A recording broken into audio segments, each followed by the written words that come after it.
Hello, good day. Welcome to Line by Line Bible Studies. We're continuing our study in the book of Exodus, chapter 21.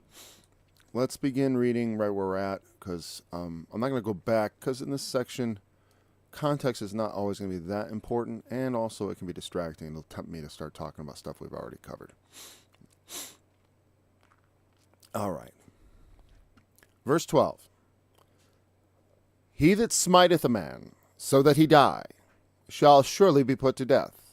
And if a man lie not in wait, but God deliver him into his hand, then I will appoint thee a place whither he shall flee.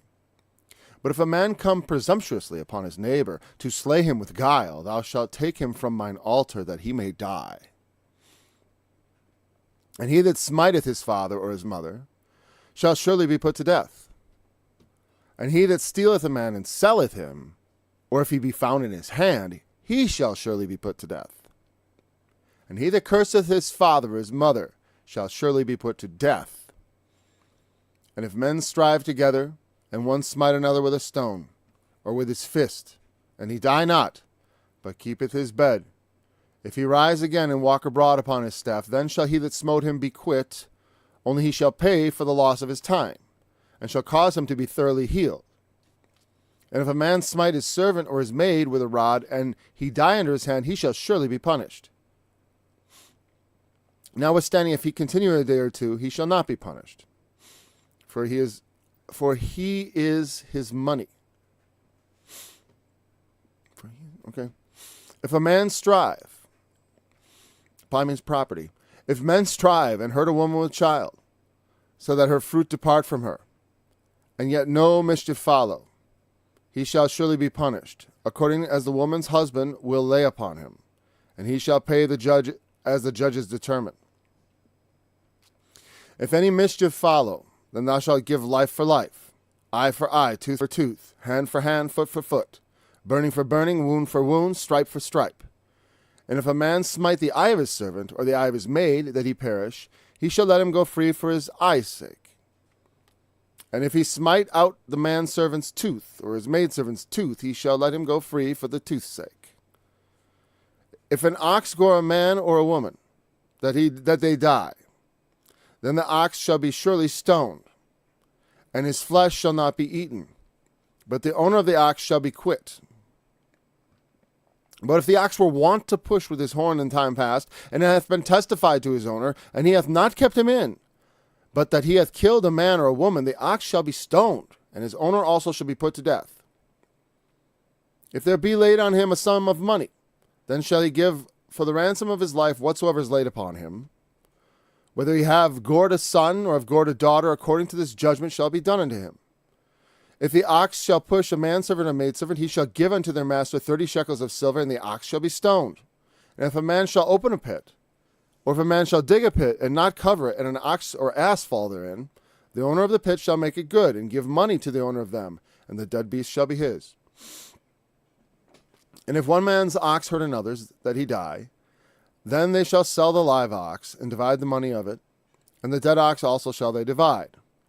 Or if it be known that the ox hath used to push in times past, and his owner hath not kept him in, he shall surely pay ox for ox, and the dead shall be his own.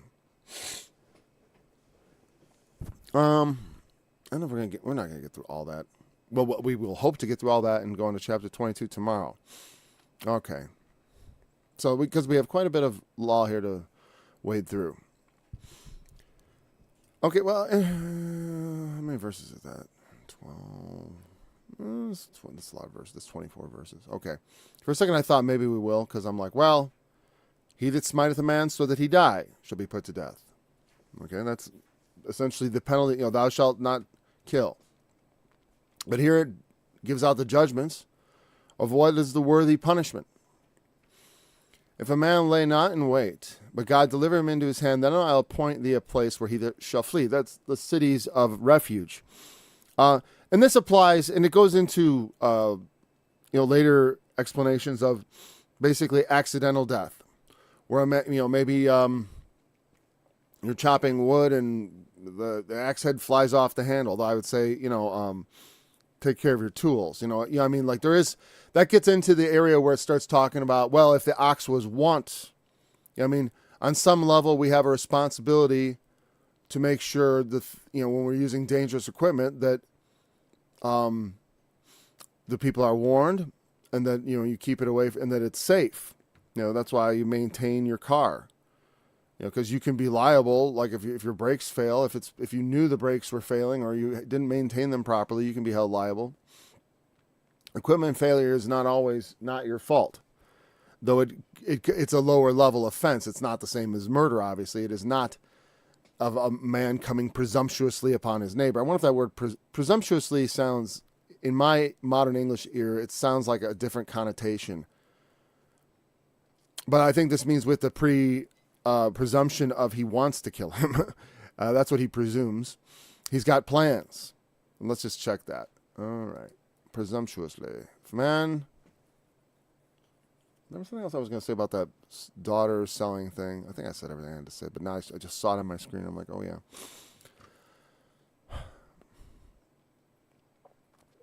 It was a hard world. It still is a hard world. Like I said, I don't think that we're necessarily much better. We just tell ourselves we are. And I mean as a whole. Many of us, of course, are not murderers or of fathers and murderers of mothers and slayers of children and, like I said, or forced to, with the prospect of, like I said, you mean I can't sell my daughter? What am I going to do? How am I going to feed her? She's going to starve to death. That's what I think I wanted to say. Like, if you know what I mean? You're not supposed to, it's easy to sit back and judge people that live in an entirely different world than you and to judge the laws that God inspired on how to deal with men and their hard hearts. All right. Presumptuously. Here, I got it. I'm going to bring it over here for you guys. Presumptuously. In the Hebrew, zuderzid. A lot simpler word in the Hebrew than presumptuously. To boil up, seethe, or act proudly, presumptuously, rebellion. So the idea of boiling or seething. Boiling implies like some sort of interactivity, right? He's got some sort of seething. There's some sort of anger. Properly, to boil up, seethe. So therefore to be proud, presumptuous, or rebellious. And so in some sense, he's got some sort of inner grudge.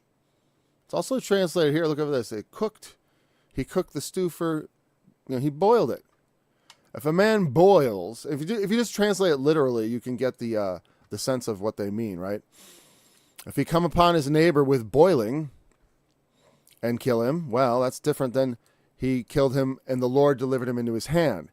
And that implies that, like I said, well, like Peter, when Ananias and Sapphira came before him lying, they died at his word.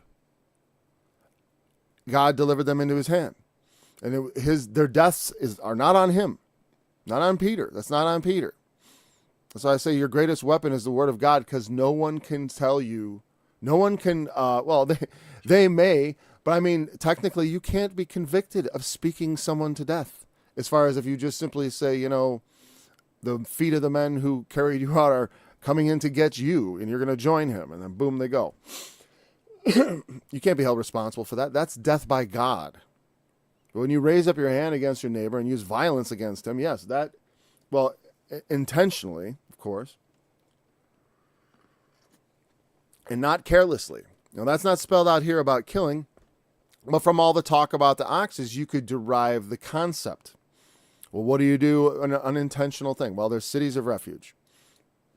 And he said, that's what he said, he would appoint places when they come into land where they may flee for safety from the avenging relative, from the kinsman who would come, it may not be, there may be some dispute about it, I suppose. That has to be settled before, a lot of times murder is really a cut and dry case. There is no major question. The murderer may even confess. In those cases, I suppose the death penalty is quite appropriate, and could be carried out if we could trust, like I said, most of the time in the justice system, though, people say not guilty. And when they're convicted on circumstantial evidence, I have a lot of questions about that, because that can be, circumstantial evidence and hair samples is not proof of murder. At least enough for me to be convinced that should be death penalty.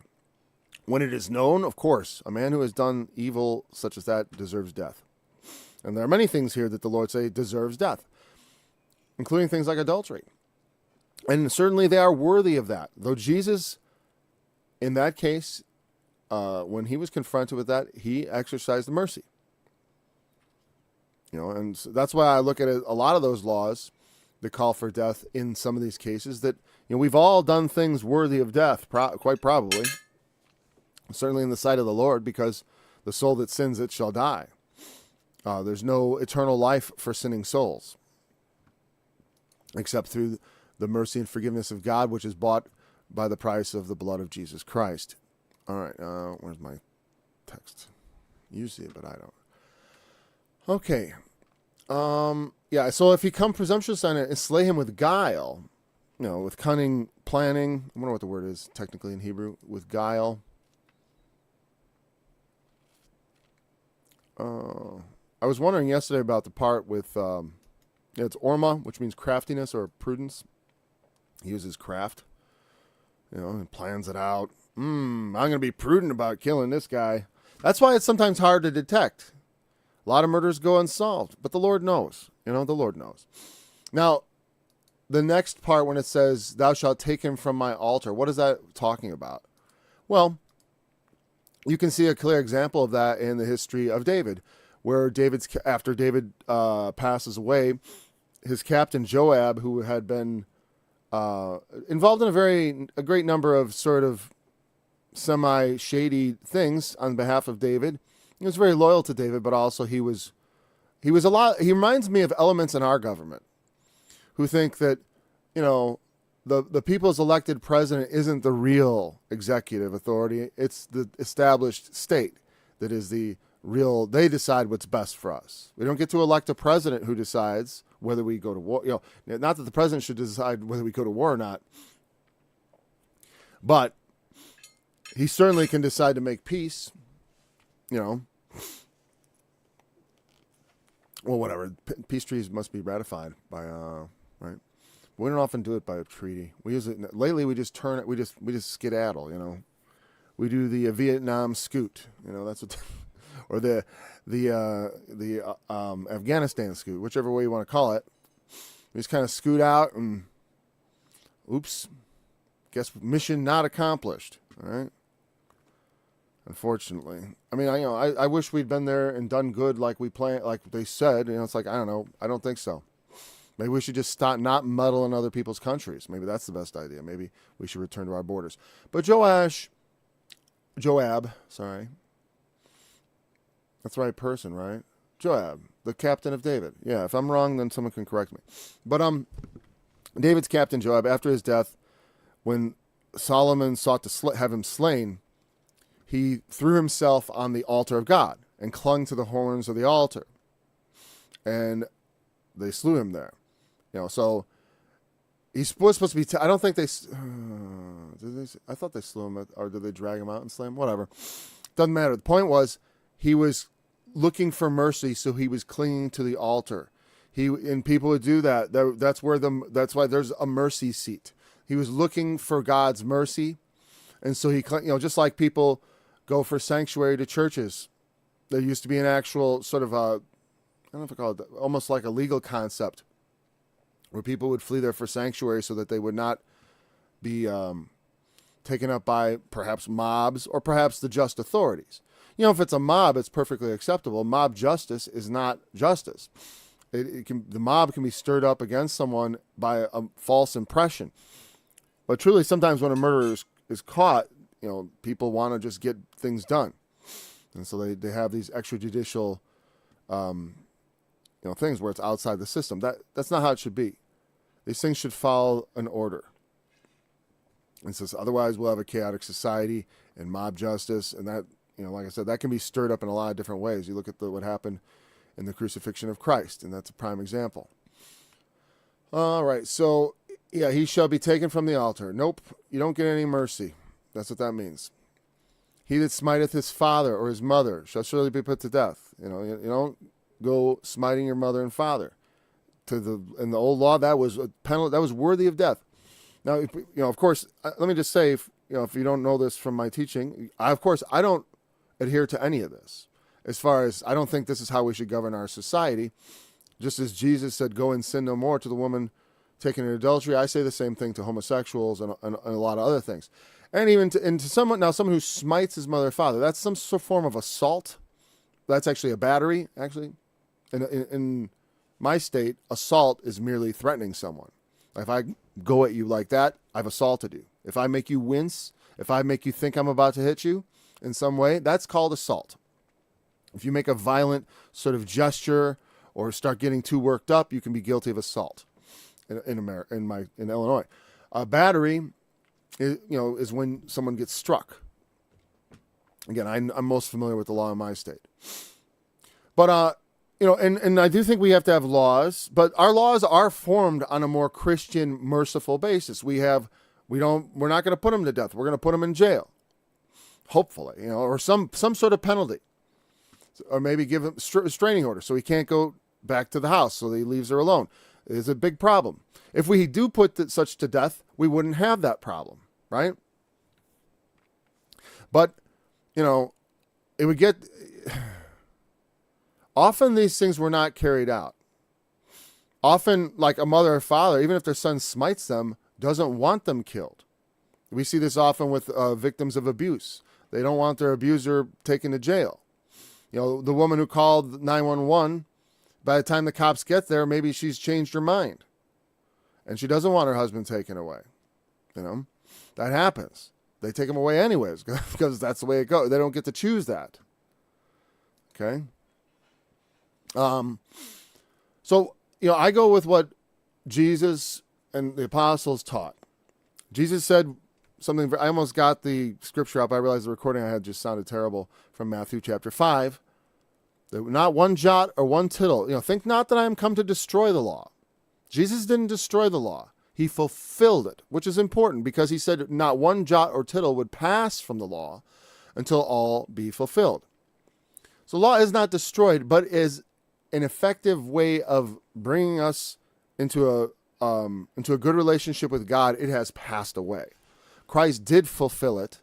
He did not destroy it, but in fulfilling it, it became obsolete because there is a glory that exceeds it, and that is the glory of the cross of Christ, which is what actually reconciles us to God now. We can't reconcile. If we try to reconcile ourselves to God through following the law, we will deceive ourselves. We will deceive ourselves because these things never were able to make people right with God because they were never able to do it all and perfect it all. It's certainly not in a way that pleased God, and it always required mercy. God did not have to accept their sacrifices. The acceptance of those sacrifices was just contingent on the actual true sacrifice that was to come, which was Christ. They were only shadows of what was to come. But when that which is the real thing comes, the shadows are gone. I mean, they're not gone, but they're not, like I said, they're not an active principle in bringing you to God. These things do remain. They're not destroyed. They are a schoolmaster. They teach you the severity of sin. Striking your mother and father, except when we're wrestling around, is death penalty. It's worthy of death. And of course, here again, this is, if anyone says the Bible doesn't condemn slavery, wrong. Well, it condemns people who enslave, okay? Which of course means slavery is evil. Even if you look in Genesis, when Joseph, they said, the evil that you did to me, he called it evil. Putting someone into slavery and being a slave is an evil condition, is a condition of a calamity. Selling your daughter is evil because, but the thing is, sometimes it's the lesser of two evils. Well, we can starve to death, or we can sell my daughter to my rich neighbor, and he has laws under which it's governed. He'll marry her off to perhaps one of his sons. She's a good-looking, very, capable girl. And so, these things, while sometimes there are a lot of awful things that happen in life. But think about like the people, like, for example, like that accident in Palestine. I don't know what they call it Palestine, but not Palestine. Was it Ohio or Pennsylvania? I forgot. Over in the a little further east from me. Okay, Palestine. they had the huge chemical spill. And, that's like, that's kind of gets down to the man digging the pit and bad things happen. They got to make all that good. But since we don't have laws that say that they got to make it good, they don't. Do we have better? Are we better? We suffer whole communities to be poisoned by a few people. Like I said, we're just so much superior, are we? We don't know what worthy punishments look like. The wicked get away with things. They get slaps on the wrist. That's not what I think is right. And like I said, there's a lot of, I find our system's breaking down. I have very little trust in them. I do, locally I do. Locally, for the most part. I don't know. I try not to have many encounters with the law, by being law abiding. It's the most intelligent thing you could do for your life, is abide by the laws that do not, ask you to violate your conscience. I wear my seatbelt in spite of the fact that I think it's ridiculous that I'm commanded by law to do so. It's like oh yeah, all right, sure. I gotta be I used to be, when I was young, before they passed the law, I used to always tell my dad, put on your seatbelt, they had done this brainwashing campaign to get us to think like that. But then as soon as they made it a law, it made me feel like, I'm just saying, because there's a certain aspect, commandments and all that stuff. I want to do right for, be good for goodness sake. Not just because, I don't want to get in trouble. But it is still a good principle to abide by even laws that don't seem, hey, 55, why not 65? Well, around there is anywhere above 55, a policeman can pull you over to just because you're breaking the law. And if you want to have that conversation, I've had it many times. I'm even good at talking my way out tickets. My kids have even seen me do it. I'm like, there you go. I know how to do it. I know how to pull on them. One requires honesty. Be honest with the police.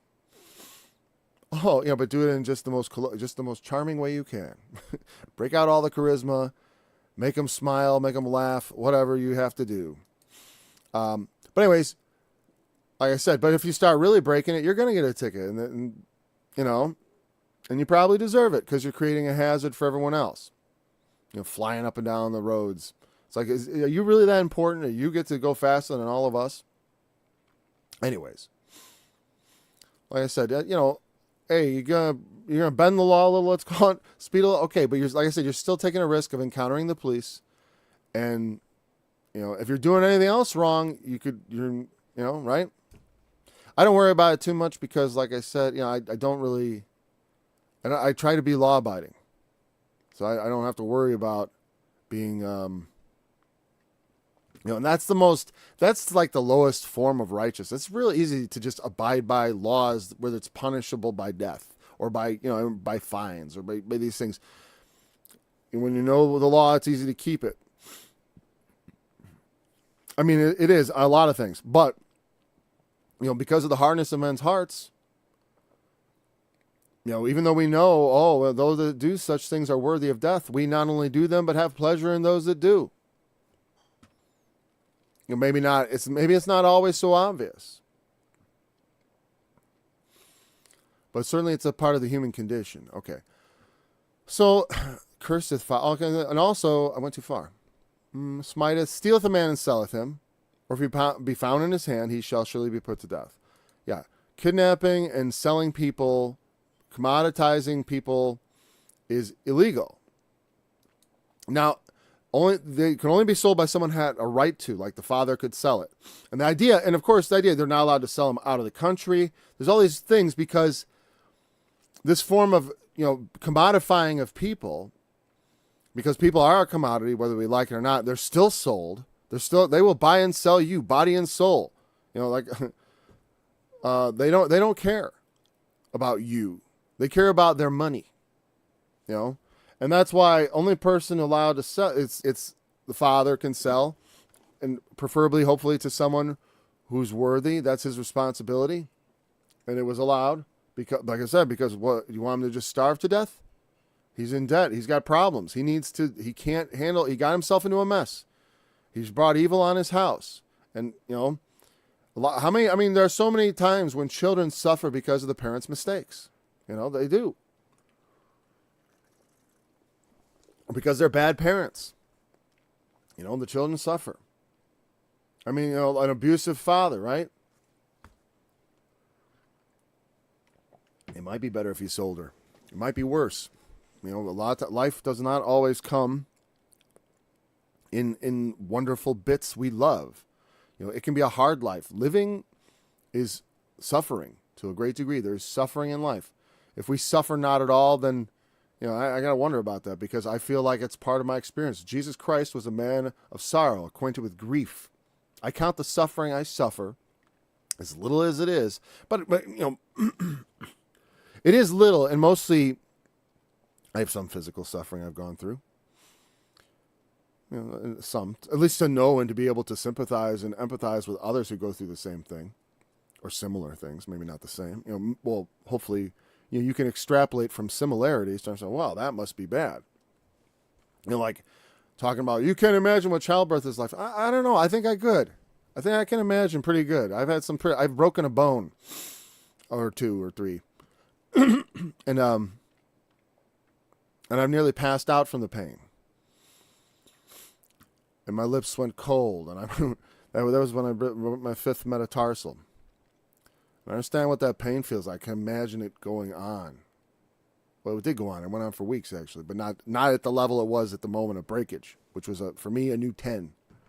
I'm like, oh, that's what a 10 in pain is like. If it get any more painful, I'd pass out.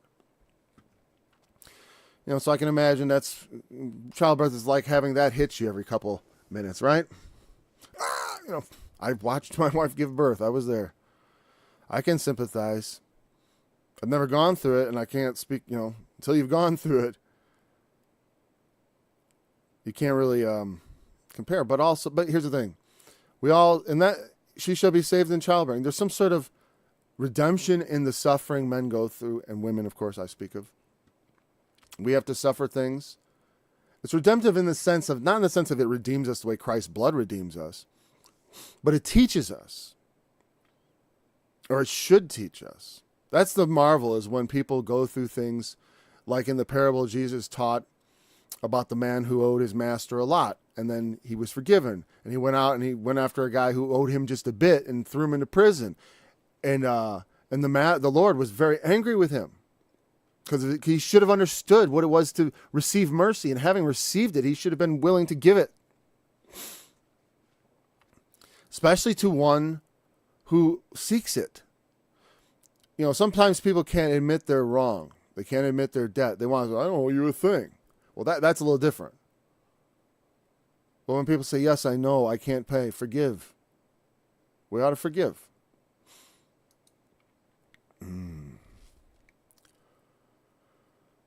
Okay, again, these are the things that are worthy of death, though. Cursing your father or mother shall be put to death. And what does it mean to curse them? Like I said, there's blessing and cursing, right? When James, I believe it was James, he talked about blessing. He says, how do you, you say something, oh, be blessed, be filled, but you don't give them anything to eat or drink. I mean, the verbal blessing's nice, but the actual blessing of them with something tangible is a lot more important. If you want them to be blessed. And same thing with cursing your mother and father. The verbal curse is just one level. What does it mean? What does it mean to curse? Well, it's like, here's the thing. Like, I've thought about it because I wrote a song about hell is the place. And you could say something, well, it's something like telling someone go to hell. Is that like a curse? Yeah, kind of, right? But when someone, like I said, is hell-bent, they're going to hell. To tell them the fact that it's like you're on a path to hell is not the same as cursing them. Now, if saying it in a sense of like, I want you to go to hell, or damn you, those are cursings. Again, it says that such should be killed. Surely. But it is up to God. Go and sin no more sometimes, and sometimes not. Mercy belongs to the Lord. He has mercy on some, and on others he does not.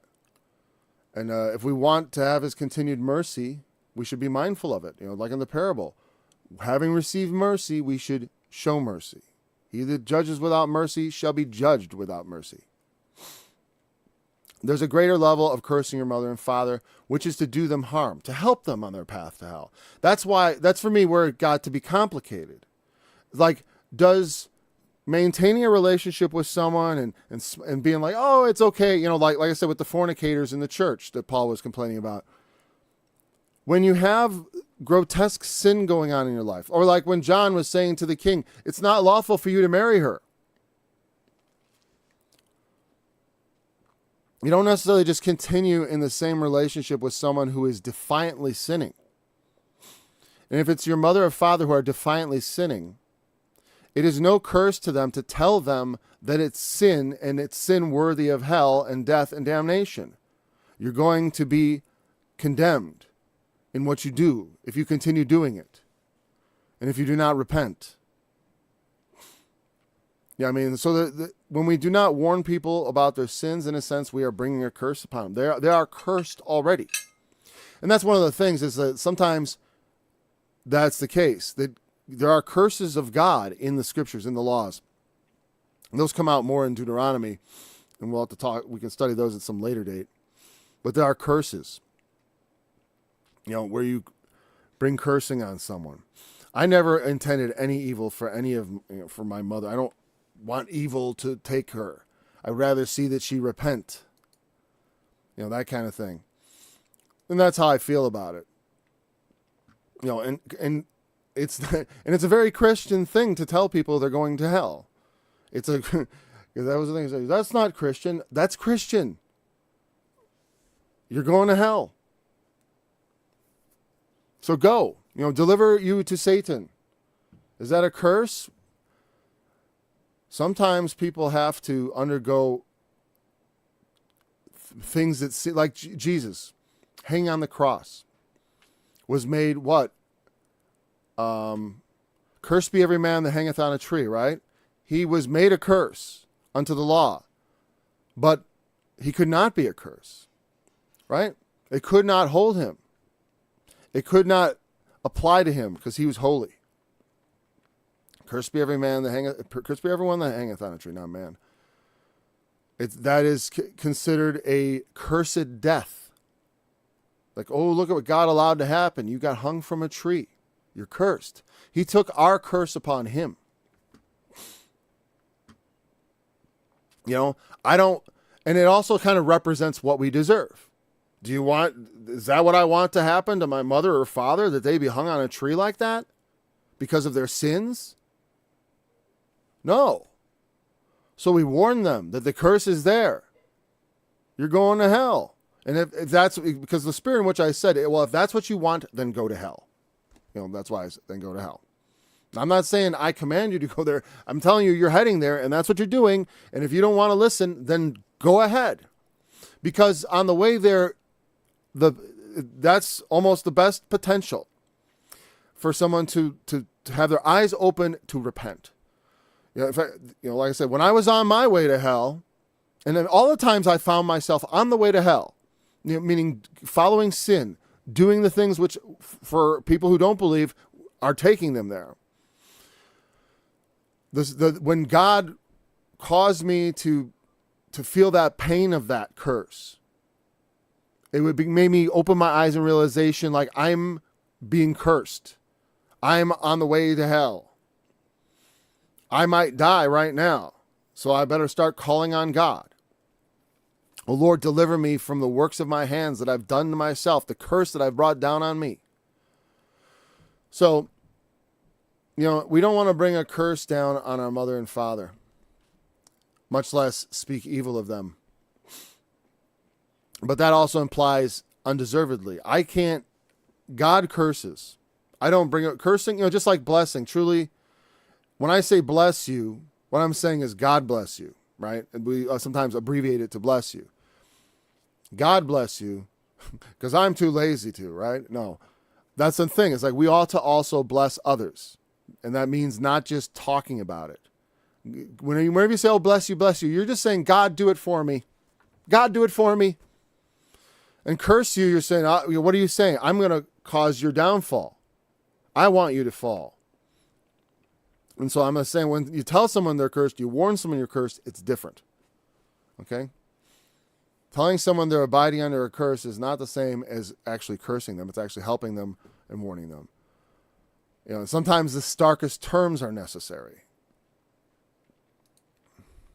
As far as you tell, like I said, whom I have delivered unto Satan, that they may learn not to blaspheme, and that the soul may be, for the destruction of the flesh. I think I got it wrong.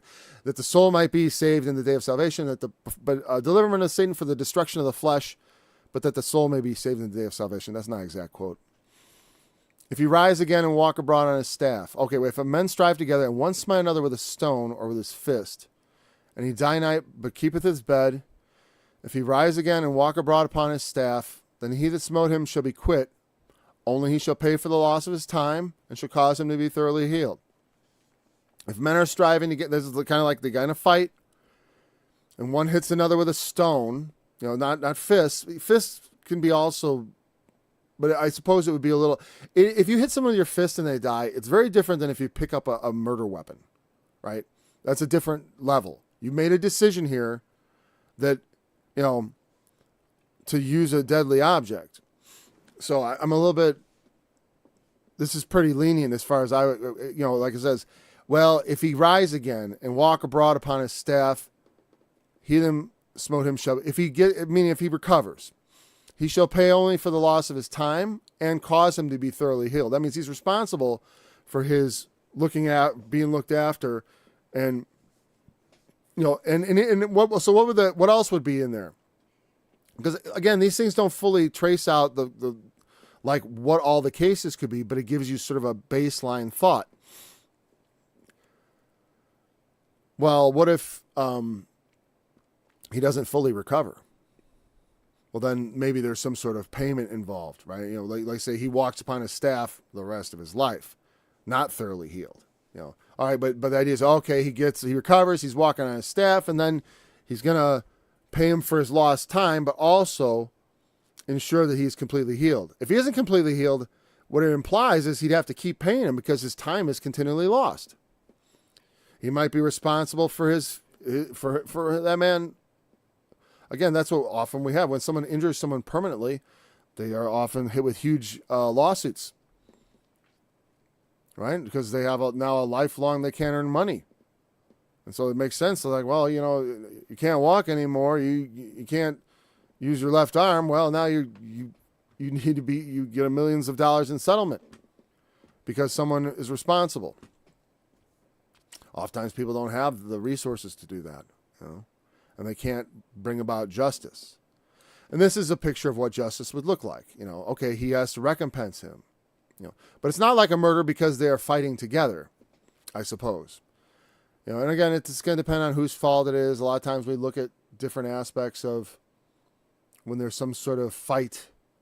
It's one thing, like I said, if someone provokes a fight that is involving two people, or if just someone just comes at you out of nowhere.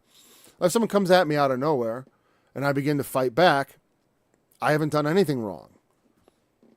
And I would say even if you in the course of that, like I said, like if I struck the man to disable him and it caused permanent damage, well, he jumped me. I don't understand. And then he was trying to hurt me. I thought he was trying to kill me. And so I felt it was necessary to disable him. Our law will take that into account oftentimes. And I do think the judges, in hearing a whole case, would try to take all in account. Like I said, the law isn't able to really cover every eventuality, but it gives these broad brush strokes. And from other laws, you can sort of derive a kind of ethic of, what, I don't know if ethic's the right word, but a thumbnail sketch of like what different aspects of that justice might look like. Let's go on. If men strive, if a man, okay, here we go. This one's tough. If a man smite a servant, only because from what I think it's saying, I'm like, okay, this sounds pretty, whatever, the Lord will help. Like I said, these things are written for the hardness of men's hearts, not because this represents cosmic justice. You know what I mean? Because sometimes it's not possible to get cosmic, meaning ultimate justice. The only God who sees and knows all, and even the hearts of men can bring about. Only God can bring about that perfect justice. On the earth, it's never going to be perfectly just because evil is abroad. And that's part of it. The evil of men and the evil of the world, the evil of chance circumstances, things that seem like chance to us anyways, mean they're beyond our control.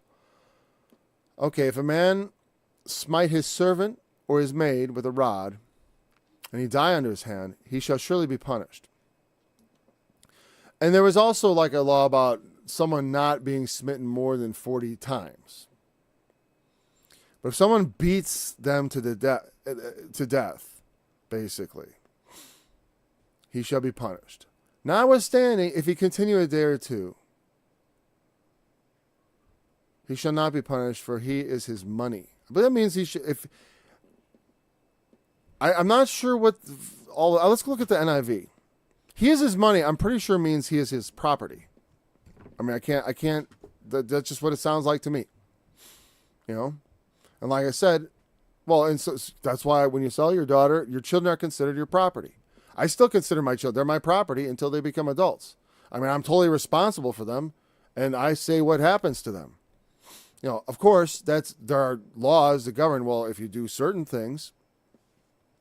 Notice it said manservant or maidservant. It didn't say child. And there's interesting things in the later part when it talks about, like, if you injure them, they go free. So, I might be misunderstanding this particular verse. It is a hard one. Like I said, at least to my modern sensibilities, I'm like, whoa, I hear that.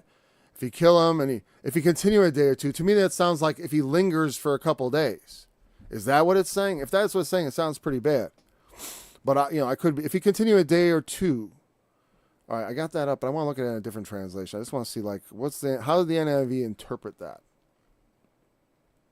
Because I need to understand. Let's see.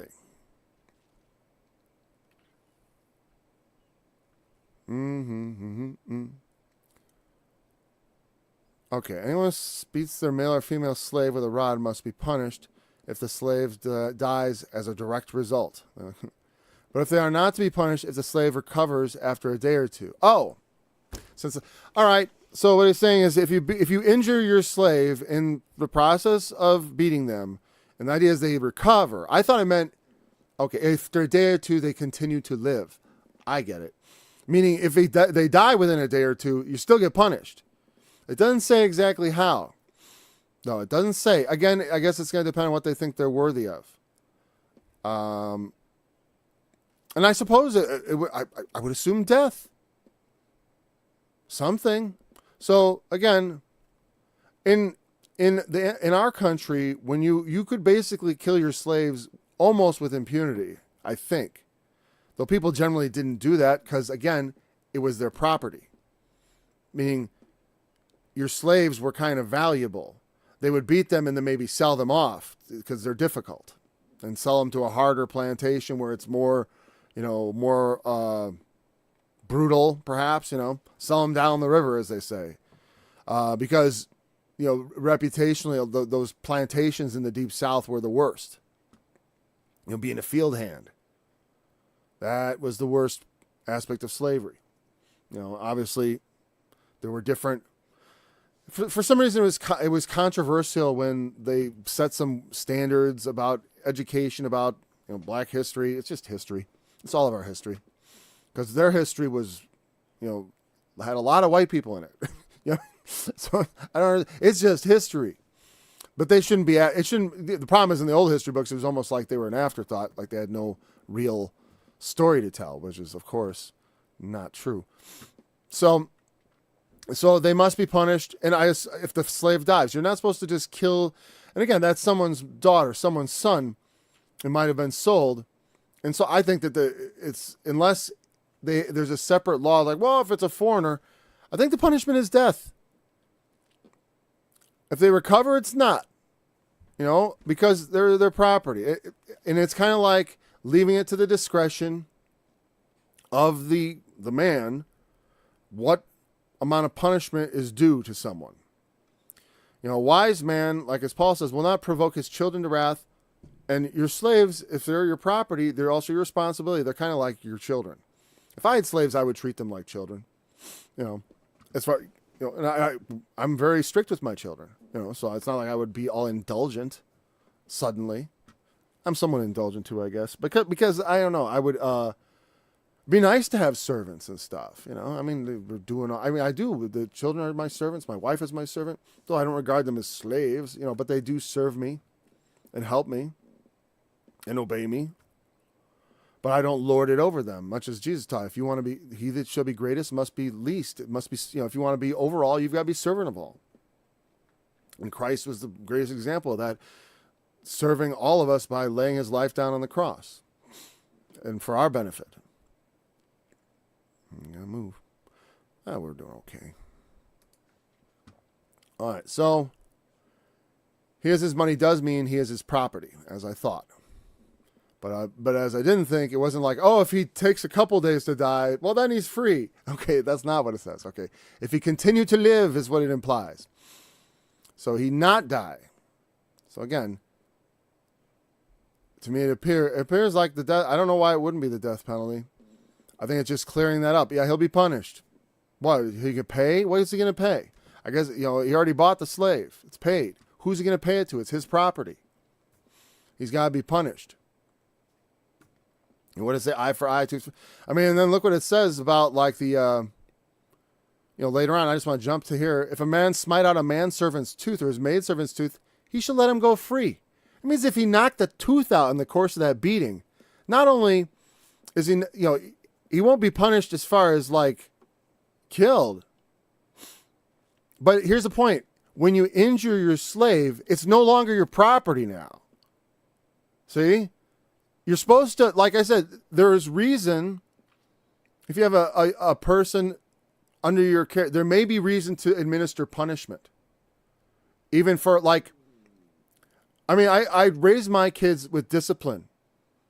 But there are things they could do as young adults. Like I said, I don't give them the belt after a certain age because I feel like I've done my job, and I've never had a child over the age of 13 do anything worthy of stripes, so to speak. I've never felt like I need to punish them. The worst thing I think I ever had to do was dress someone down, with let them know, no, I'm still in charge, and don't talk to your father like that. And that was enough, a rebuke. Because when you foster love and affection between family members instead of being a tyrant all the time, obedience is a little more easy to obtain, especially if you choose your battles and what do I want? I want them to obey the things that God cares about. I want them to be good people, relatively, right? What we call good people. There's none good but God, sure, but there's relatively good and relatively, because versus meaning more like in the evil of our being that we are as men, we are closer to good than others. It is not wise to dwell on that, though. Being holier than thou, understanding that we're all just as dirty as the next from God's perspective. Those fine gradations to him are very, very fine indeed. So, if a servant goes free for being injured for the sake of a tooth, in principle. So like I said, it gives them a beating severe enough that it injured you obviously don't know how to discipline your servants. And you overdo it and you injure them, they go free. It's another aspect of the biblical slave law. That would never have happened in the South. That would never have happened. They knock their teeth out and it's like, here, have a carrot. They torture them. Evil. This is not the same. And people who try to make it out like it's just the same are disingenuous ignoramuses. They haven't really read the scripture. They just picked a few verses, like a lot of Christians do. They haven't gone through the whole thing. They may have read it over, but they haven't contemplated every verse, what it means and what it implies. Very different. You hurt your servant bad enough, and just a tooth. Doesn't take much to knock out a tooth. Or you injure him in any permanent injury. Something you can't replace, something that can't be given back. A bruise, maybe not. right? But know this. There's also the biblical fugitive slave law, which we haven't gotten to yet. Wait, I never memorized where it's at, but I wrote it in the back of my Bible long ago because it is a law. Deuteronomy 23:15. Thou shalt not deliver to his master the servant which is escaped from his master unto thee. He shall dwell with thee even among you in that place. You will not oppress him, etc., etc. Escaped slaves were presumed to have done so for a good reason. You know what I mean? That's what that means, basically. Let's say he isn't knocking your teeth out, but he's bruising you all the time. Get up and go. In the Bible law, if you flee from your master, you're free.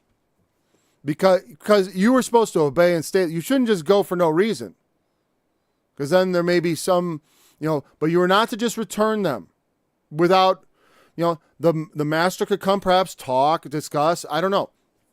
But the law is pretty explicit that escaped slaves are not to be returned to their masters, implying that no slave should want to escape. It should be preferable to stay with your master because, like the women, even if he brings on another wife, your food cannot be diminished. Your clothing cannot be diminished. Your housing cannot be diminished. Like I said, it permits slavery because the hardness of men's hearts and the evil of the world mean that slavery happens. It's happening right now. It's happening in this country. It's happening in other countries. But we just look away. We don't want to see it. We want to pretend we're better than that. But we're not. Like I said, our entire country has basically enslaved the Ukrainians.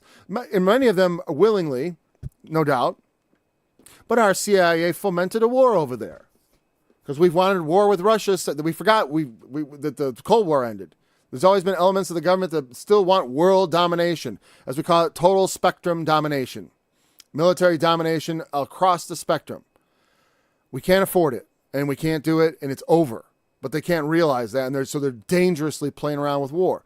But they're manipulated. The government of that country replaced their democracy with a dictatorship. The dictator his term's about to expire. They should have had an election, but there wasn't any. We're not saving democracy. We are saving a pet project of the CIA that has failed.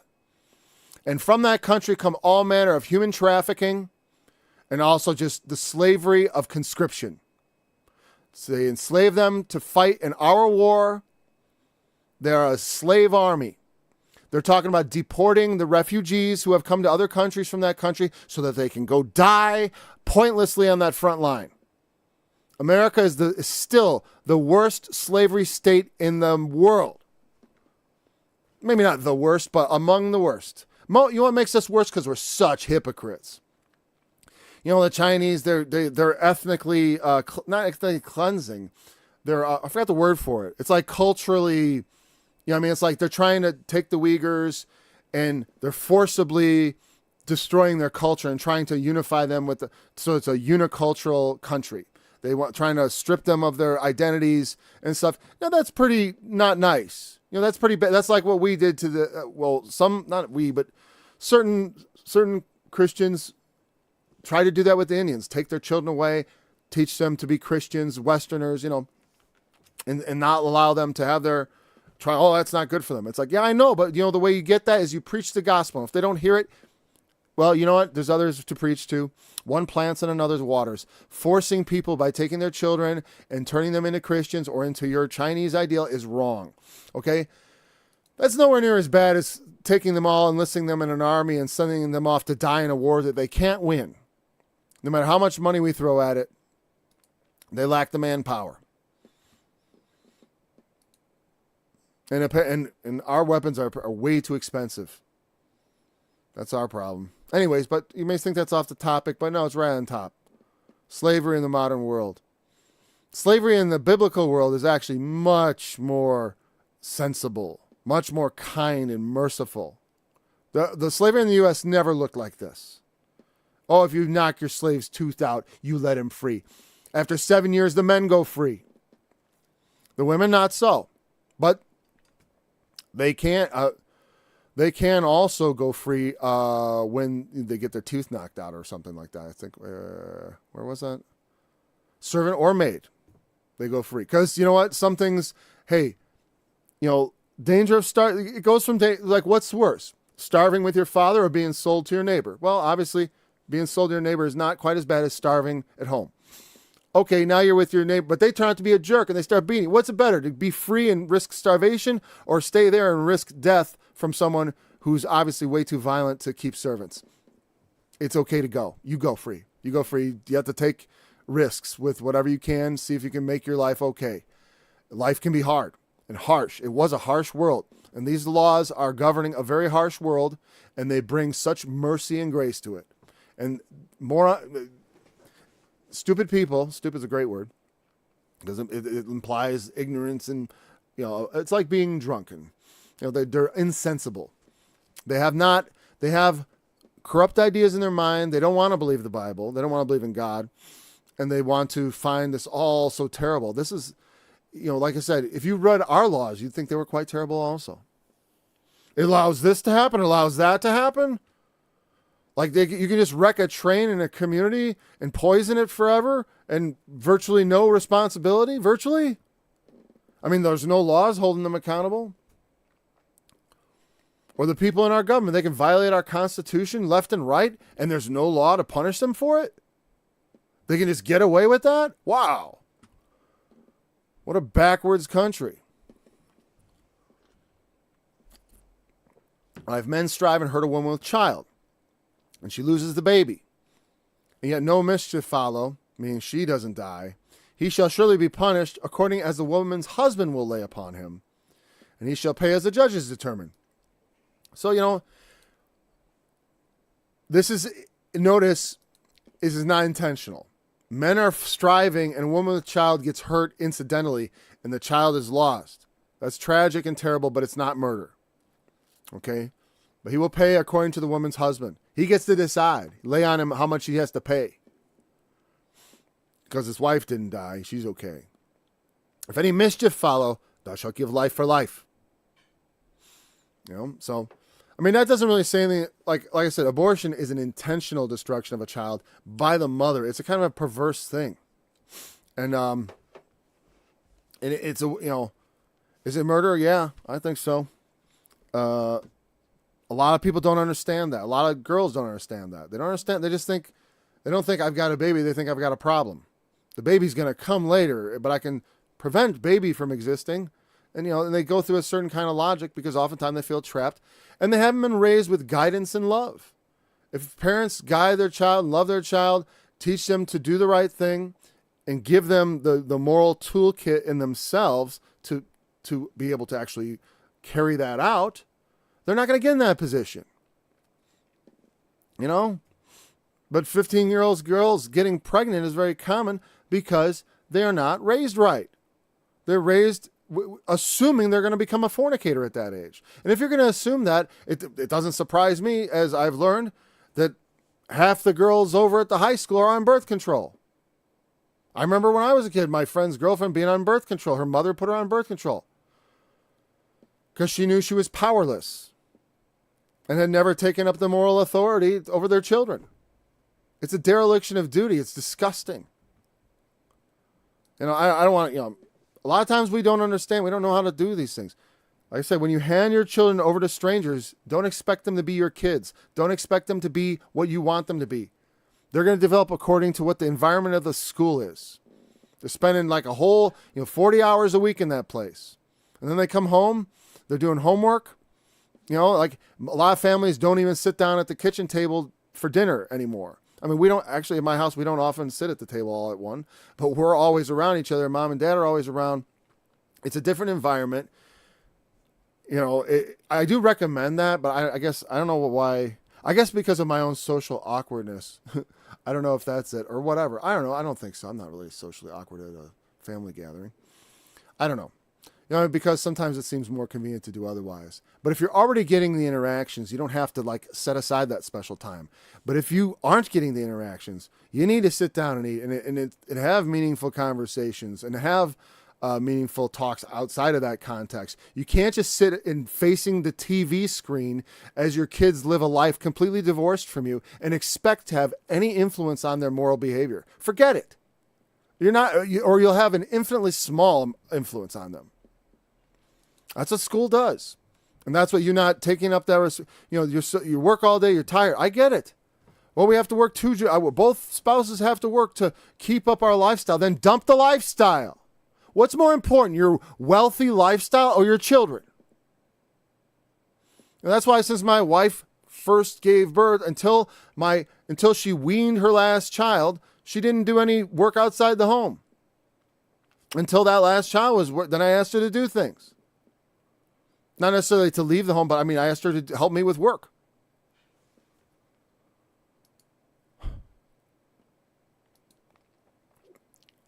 Because then but until then I wanted her to have that primary responsibility of caring for those children and being with them, spending time with them, playing games with them, doing things with them, nurturing their thing. And then she is my prophet and I am God as far as in the family. That's the position. Father represents father. I try not to be the Lord is not detached, but often he seems like he's not. The heavens can seem like brass. I understand. I call on God, and he doesn't like whisper into my ear all the time. Not in the way I would like. I'd like him to come and a ghostly figure of Jesus come sit next to me on the bed, right? And say, Paul, let me tell you, I wish he would, but he left us a big long book that tells us a lot of things, and we haven't even read it all, And we're not children. When I was a child, I spake as a child, and I thought as a child, and I minded childish things. Okay, so if any mischief follow, give life for life, eye for eye, tooth for tooth, hand for hand, foot for foot. It may sound like brutal, like it's not necessarily saying cut off hand for hand, but just like it said in the previous verse, this is what it means. He will pay as the judges determine. Right? The child died. That's a life. The fruit departed from her. She didn't die, but there's paying for it. Just like the slave goes free for the sake of his tooth. The tooth has to be accounted for and paid for. When someone takes a loss, there has to be an equalizing, like the scales of justice. There has to be, the punishment must fit the crime. That is what that means. It's got to be befitting. It doesn't necessarily mean you go ahead and chop their foot off, though that might be. That might be. Someone, like if someone literally cuts off your hand, it's probably right that they have their hand cut off. You know what I mean? They did it intentionally. It's probably right, but it might be better that they be put away forever because they're nuts, right? It's like, forget the hand, just get that person out of society. And that may be punishment enough. In fact, it may be found that if a man cuts several persons' hands off, he's worthy of death. What is wrong with this person? We can't have such things among us. The punishment must fit the crime. Burning for burning, wound for wound, stripe for stripe.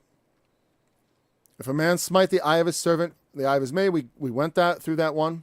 And that's what he's saying. It's like, it's not necessarily that he has to have his eye also put out, but that servant goes free. It's get out of servitude free card. And we already discussed many more things to do with that. Let him go free for his tooth's sake, for his eye's sake. Then it gets into the oxes. We're only 4 minutes over an hour, so I'm going to see if we can round out this chapter. It's mostly about this. And this gets into that principle. Like I was saying, the thing with the oxes and the foreknowledge and stuff applies to a lot of things. Like I said, not just my ox, because what is an ox? It's like it's a draft animal. And like I said, with my tools. If I don't maintain my tools properly and someone gets hurt, I can be responsible for that. And that's a lot of things with the law. Like you go by letter of the law, you don't quite get to what justice or righteousness looks like. It's the spirit.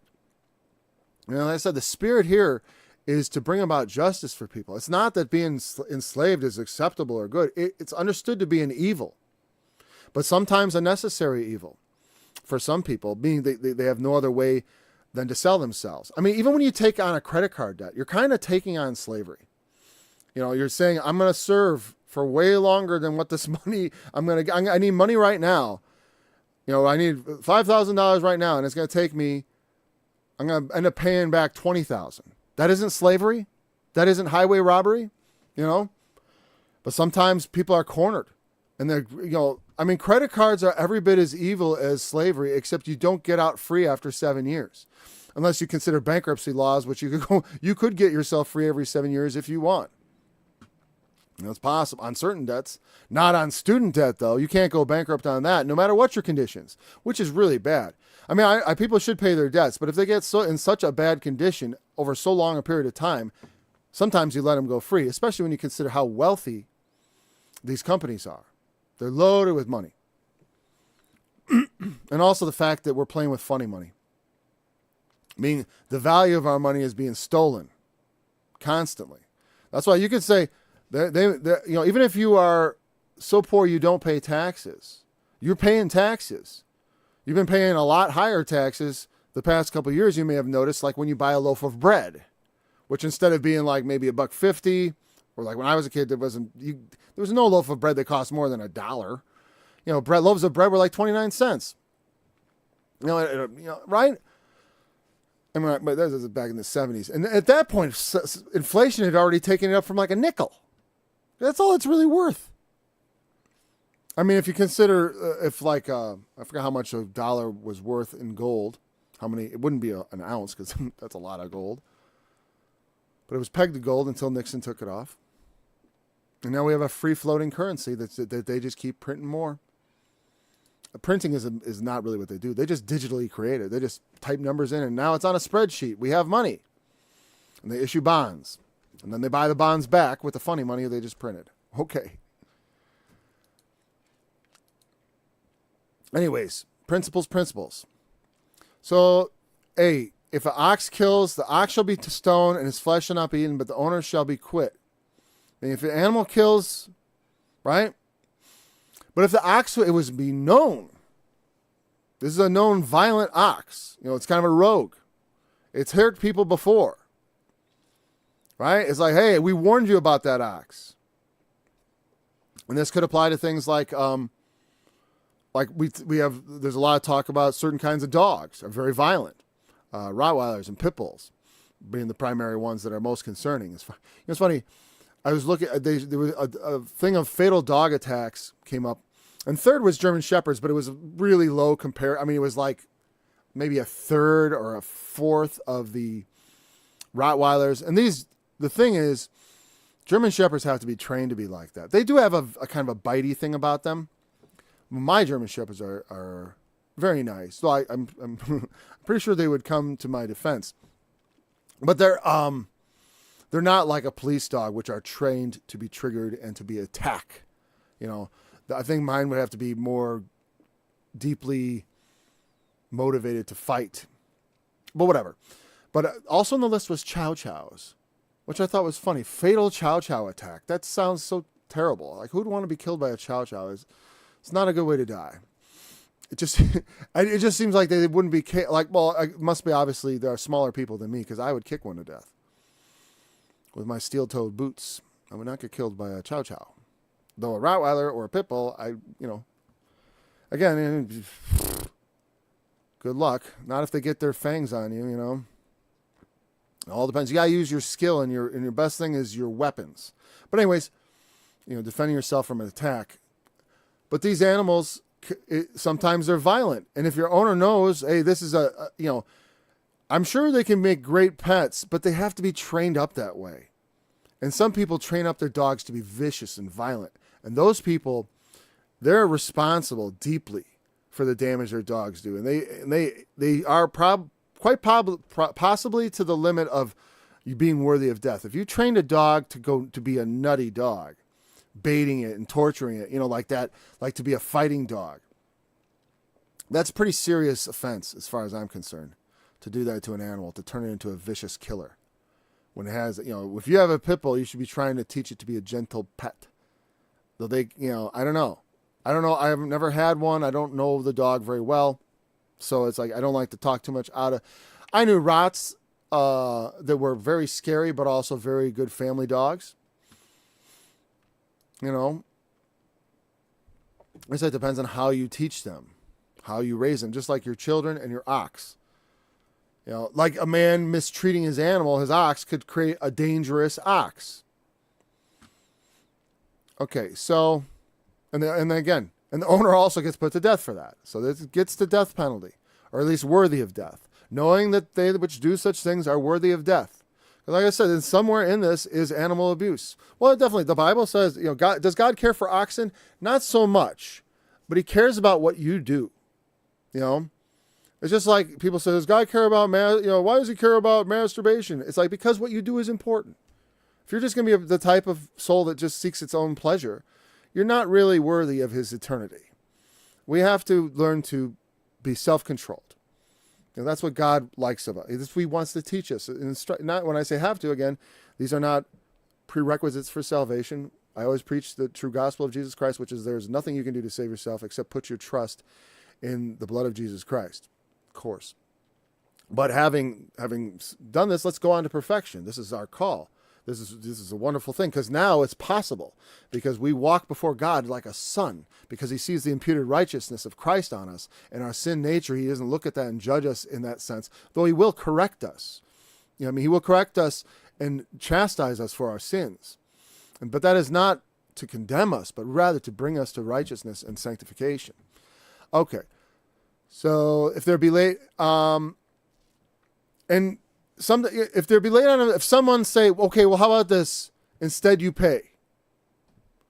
You can be, there was a possible to ransom your life in this case, because you did not actually do the murder or intend the murder, but you knew your ox was dangerous. You knew your dog was dangerous. So there you go. You could substitute, the judges could lay on him a penalty of fine, or in our days, we do prison terms, right? Whether he have gored a son or have gored a daughter, according to this judgment, it shall be done in him.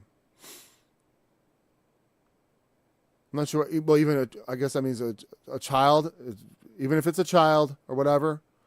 If the ox shall push a manservant or maidservant, he shall give unto their master 30 shekels of silver, and the ox shall be stoned. Again, push. I don't know if that is want. That's not an ox. That's want. That's not kill also. But if it pushed them, you kill the ox. That's because human life, even a slave's life, is worth more. That's the principle, worth more than an ox. Now, America, during our slave period, I don't think this would have flown.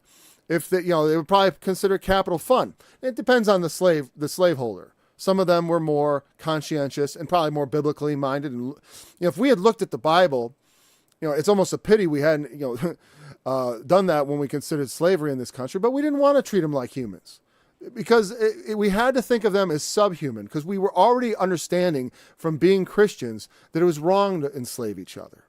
It was wrong to enslave people. There's a death penalty for enslaving people. And we had the Atlantic slave trade. Though we weren't actually, there's this kind of myth of like the white people going into Africa and getting slaves. We don't do that. We would land at the coast with our ships. And then the kingdoms there on the coast, the slave states, the slave kingdoms of Africa, they would bring the people they had enslaved. Because throughout human history, on every continent, in every nation, people enslave each other. But oftentimes they treat them very badly. In the Bible, not so. Slaves are more valuable than oxes, and slaves, when you hurt them, they go free.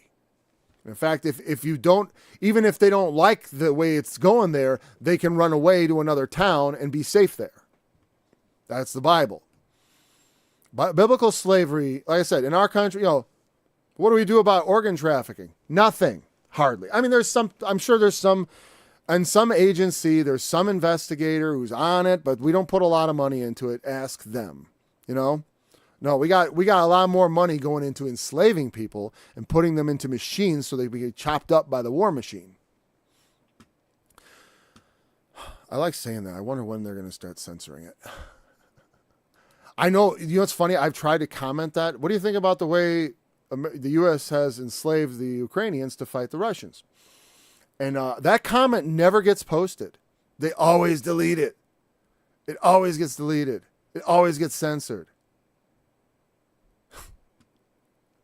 At least for me. Like I said, for me, when I go around, I know I got a big red flag on especially on my other YouTube channel, probably on this one, but I don't do a lot of commenting on this one. I wonder about that, if they have different stand. On my other channel, man, no way. And the algorithm don't work the same for me either.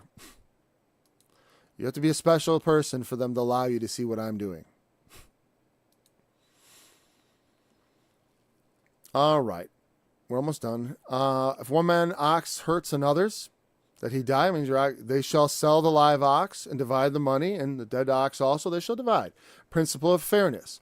It's not his fault that the ox, that we don't, maybe who knows, ox may get into fights. Bulls fight each other, and they could kill each other. Oh, I forgot about the pit.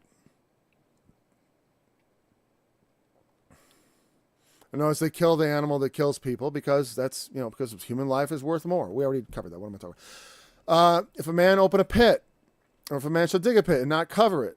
I mean, if there was a pit and you opened it and not left it covered, if you leave an open hole in the ground that people can fall into it, or an animal, if you dig a pit and the animal falls in it, you got to make it good. Give money for the dead beast if it died. Obviously, if they get the animal out and the animal's okay, no harm follows. No harm, no foul. Though you would have to pay for the extraction, I assume, if it cost money, because you open that pit. When a man creates a hazard, he is responsible for it. That's the principle. If you make a pit, if you make something that can cause people to stumble, the same thing goes with what they call the harmful. Like for example, I built a water slide, but at this point it's getting dangerous. They're not allowed to use it. And I'm going to have to do something about it because otherwise it becomes a hazard. I'm responsible for it. If someone gets hurt on that thing, it's my fault. Okay, if one man's ox hurts another,